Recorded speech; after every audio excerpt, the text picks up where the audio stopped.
ولا واطية قوي.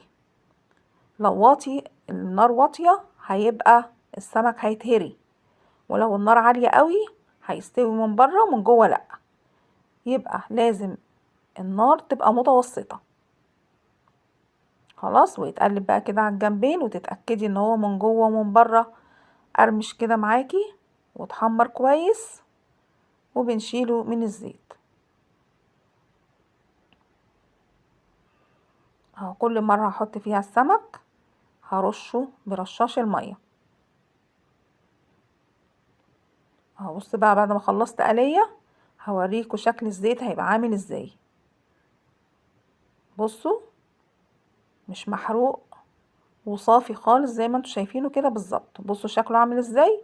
يا دوبك هتصفيه من الشوائب ديا بمصفى سلك، وهيبقى الباقي معاكي ممكن تعملي فيه كمان مرة.